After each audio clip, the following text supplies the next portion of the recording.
Sense and Sensibility by Jane Austen, Chapter 22.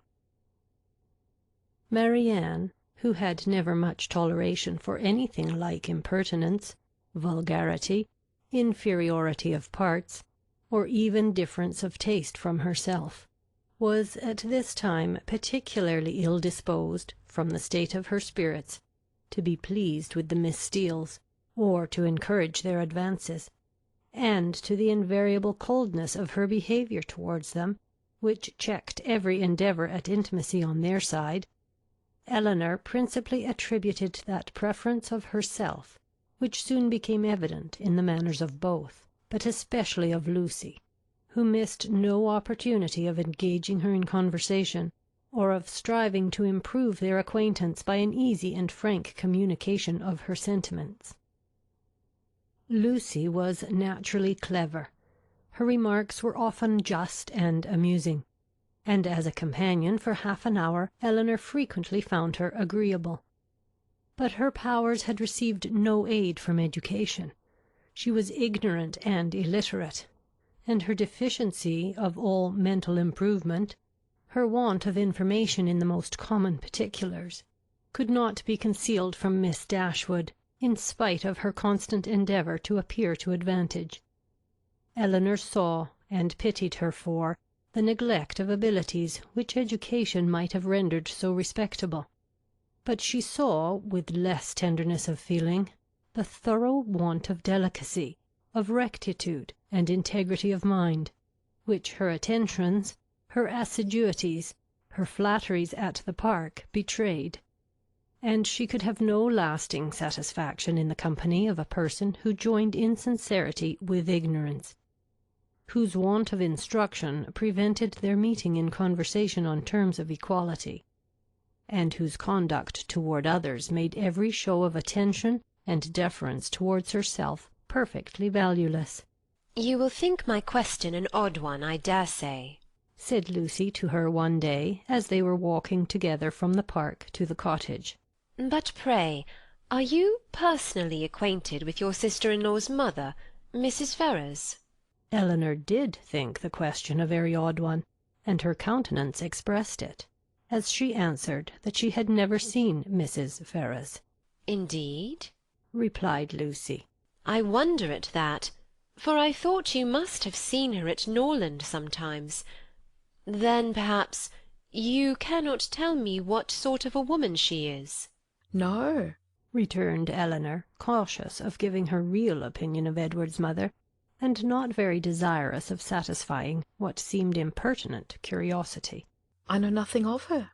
"I am sure you think me very strange for inquiring about her in such a way," said Lucy, eyeing Elinor attentively as she spoke. "But perhaps there may be reasons. I wish I might venture, but however I hope you will do me the justice of believing that I do not mean to be impertinent." Elinor made her a civil reply, and they walked on for a few minutes in silence. It was broken by Lucy, who renewed the subject again by saying, with some hesitation, "I cannot bear to have you think me impertinently curious. I am sure I would rather do anything in the world than be thought so by a person whose good opinion is so well worth having as yours. And I am sure I should not have the smallest fear of trusting you. Indeed, I should be very glad of your advice in how to manage in such an uncomfortable situation as I am. But, however, there is no occasion to trouble you. I am sorry you do not happen to know Mrs. Ferrars." "I am sorry I do not," said Elinor in great astonishment. "if it could be of any use to you to know my opinion of her, but I never really understood that you were at all connected with that family, and therefore I am a little surprised, I confess, at so serious an inquiry into her character." "I dare say you are, and I am sure I do not wonder at all at it. But if I dared tell you all, you would not be so much surprised. Mrs. Ferrars is certainly nothing to me at present, but the time may come, how soon it will come must depend upon herself, when we may be very intimately connected." She looked down as she said this, amiably bashful, with only one side glance at her companion to observe its effect on her. "Good heavens!" cried Elinor. "What do you mean? Are you acquainted with Mr. Robert Ferrars? Can you be?" And she did not feel much delighted with the idea of such a sister-in-law. "No," replied Lucy. "not to Mr. Robert Ferrars. I never saw him in my life. But," fixing her eyes upon Elinor, "to his eldest brother." What felt Elinor at that moment? Astonishment, that would have been as painful as it was strong, had not an immediate disbelief of the assertion attended it. She turned towards Lucy in silent amazement, unable to divine the reason or object of such a declaration. And though her complexion varied, she stood firm in incredulity, and felt in no danger of an hysterical fit or a swoon. "You may well be surprised," continued Lucy, "for to be sure you could not have had no idea of it before, for I dare say he never dropped the smallest hint of it to you or any of your family, because it was always meant to be a great secret, and I am sure it has been faithfully kept by me to this hour. Not a soul of all my relations know of it but Anne, and I should never have mentioned it to you if I had not felt the greatest dependence in the world upon your secrecy, and I really thought my behaviour in asking so many questions about Mrs. Ferrars must seem so odd that it ought to be explained. And I do not think Mr. Ferrars can be displeased when he knows I have trusted you, because I know he has the highest opinion in the world of all your family, and looks upon yourself and the other Miss Dashwoods quite as his own sisters." She paused. Elinor for a few minutes remained silent. Her astonishment at what she heard was at first too great for words, but at length, forcing herself to speak, and to speak cautiously, she said, with calmness of manner, which tolerably well concealed her surprise and solicitude, "May I ask if your engagement is of long standing?" "We have been engaged these 4 years." 4 years? "Yes." Elinor, though greatly shocked, still felt unable to believe it. "I did not know," said she, "that you were even acquainted till the other day." "Our acquaintance, however, is of many years' date. He was under my uncle's care, you know, a considerable while." "Your uncle?" "Yes, Mr. Pratt. Did you never hear him talk of Mr. Pratt?" "I think I have," replied Elinor, with an exertion of spirits which increased with her increase of emotion. "He was 4 years with my uncle, who lives at Longstaple, near Plymouth. It was there our acquaintance begun, for my sister and me was often staying with my uncle, and it was there our engagement was formed, though not till a year after he had quitted as a pupil, but he was almost always with us afterwards.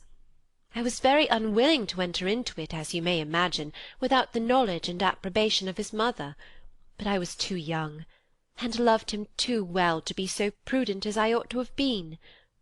Though you do not know him so well as me, Miss Dashwood, you must have seen enough of him to be sensible he is very capable of making a woman sincerely attached to him." "Certainly," answered Elinor, without knowing what she said. But after a moment's reflection, she added, with revived security of Edward's honour and love, and her companion's falsehood, "Engaged to Mr. Edward Ferrars! I confess myself so totally surprised at what you tell me that really— I beg your pardon, but surely there must be some mistake of person or name.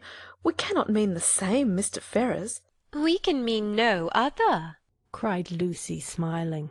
"Mr. Edward Ferrars, the eldest son of Mrs. Ferrars of Park Street, and brother of your sister-in-law, Mrs. John Dashwood, is the person I mean. You must allow that I am not likely to be deceived as to the name of the man on whom all my happiness depends." "It is strange," replied Elinor, in a most painful perplexity, "that I should never have heard him even mention your name." "No, considering our situation, it was not strange. Our first care has been to keep the matter secret. You knew nothing of me or my family, and therefore there could be no occasion for ever mentioning my name to you, and as he was always particularly afraid of his sisters suspecting anything, that was reason enough for his not mentioning it." She was silent. Elinor's security sunk, but her self-command did not sink with it. 4 years you have been engaged, said she with a firm voice. Yes, and heaven knows how much longer we may have to wait. Poor Edward! It puts him quite out of heart. Then, taking a small miniature from her pocket, she added, To prevent the possibility of mistake, be so good as to look at this face. It does not do him justice, to be sure, but yet I think you cannot be deceived as to the person it was drew for. I have had it above these 3 years. She put it into her hands as she spoke, and when Elinor saw the painting, whatever other doubts her fear of a too hasty decision, or her wish of detecting falsehood, might suffer to linger in her mind, she could have none of its being Edward's face. She returned it almost instantly, acknowledging the likeness. I have never been able, continued Lucy, to give him my picture in return, which I am very much vexed at, for he has been always so anxious to get it. But I am determined to set for it the very first opportunity. You are quite in the right, replied Elinor calmly. They then proceeded a few paces in silence. Lucy spoke first. I am sure, said she, I have no doubt in the world of your faithfully keeping this secret, because you must know of what importance it is to us not to have it reach his mother, for she would never approve of it, I dare say. I shall have no fortune, and I fancy she is an exceeding proud woman. I certainly did not seek your confidence, said Elinor, but you do me no more than justice in imagining that I may be depended upon. Your secret is safe with me, but pardon me if I express some surprise at so unnecessary a communication. You must at least have felt that my being acquainted with it could not add to its safety. As she said this, she looked earnestly at Lucy, hoping to discover something in her countenance, perhaps the falsehood of the greatest part of what she had been saying. But Lucy's countenance suffered no change. I was afraid you would think I was taking a great liberty with you, said she, in telling you all this. I have not known you long, to be sure, personally at least, but I have known you and all your family by description a great while, and as soon as I saw you, I felt almost as if you was an old acquaintance. Besides, in the present case, I really thought some explanation was due to you, after my making such particular inquiries about Edward's mother, and I am so unfortunate that I have not a creature whose advice I can ask. Anne is the only person that knows of it, and she has no judgment at all. Indeed, she does me a great deal more harm than good, for I am in constant fear of her betraying me. She does not know how to hold her tongue, as you must perceive, and I am sure I was in the greatest fright in the world t'other day, when Edward's name was mentioned by Sir John, lest she should out with it all. You can't think how much I go through in my mind from it altogether. I only wonder that I am alive after what I have suffered for Edward's sake these last 4 years. Everything in such suspense and uncertainty, and seeing him so seldom. We can hardly meet above twice a year. I am sure I wonder my heart is not quite broke. Here she took out her handkerchief, but Elinor did not feel very compassionate. Sometimes, continued Lucy, after wiping her eyes, I think whether it would not be better for us both to break off the matter entirely. As she said this, she looked directly at her companion. But then at other times I have not resolution enough for it. I cannot bear the thoughts of making him so miserable, as I know the very mention of such a thing would do. And on my own account, too, so dear as he is to me, I don't think I could be equal to it. What would you advise me to do in such a case, Miss Dashwood? What would you do yourself? Pardon me, replied Elinor, startled by the question. But I can give you no advice under such circumstances. Your own judgment must direct you. To be sure, continued Lucy, after a few minutes' silence on both sides. His mother must provide for him some time or other, but poor Edward is so cast down by it. Did you not think him dreadful low-spirited when he was at Barton? He was so miserable when he left us at Longstaple to go to you, that I was afraid you would think him quite ill. Did he come from your uncle's, then, when he visited us? Oh, yes, he had been staying a fortnight with us. Did you think he came directly from town? No. replied Elinor, most feelingly sensible of every fresh circumstance in favour of Lucy's veracity. I remember he told us that he had been staying a fortnight with some friends near Plymouth. She remembered, too, her own surprise at the time, at his mentioning nothing farther of those friends, at his total silence with respect even to their names. Did not you think him sadly out of spirits? repeated Lucy. We did indeed, particularly so when he first arrived. I begged him to exert himself for fear you should suspect what was the matter, but it made him so melancholy, not being able to stay more than a fortnight with us, and seeing me so much affected. Poor fellow! I am afraid it is just the same with him now, for he writes in wretched spirits. I heard from him just before I left Exeter.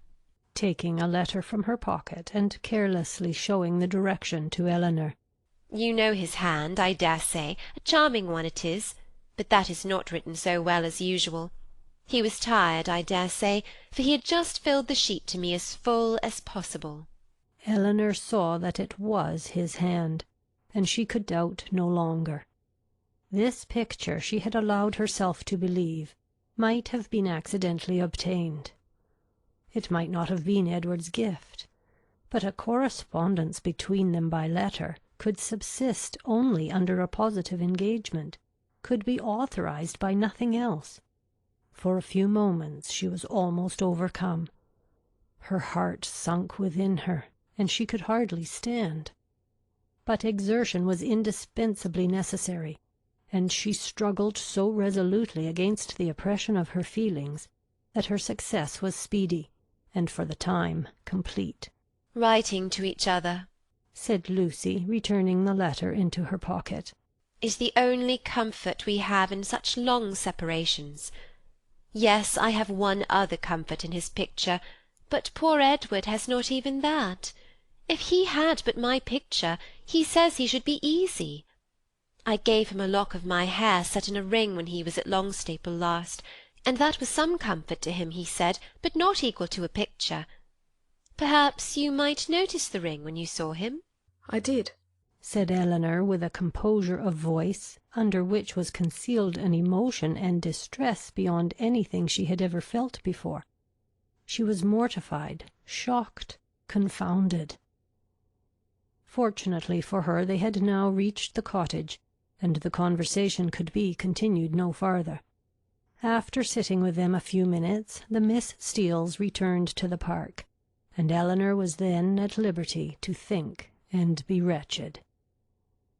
End of chapter 22.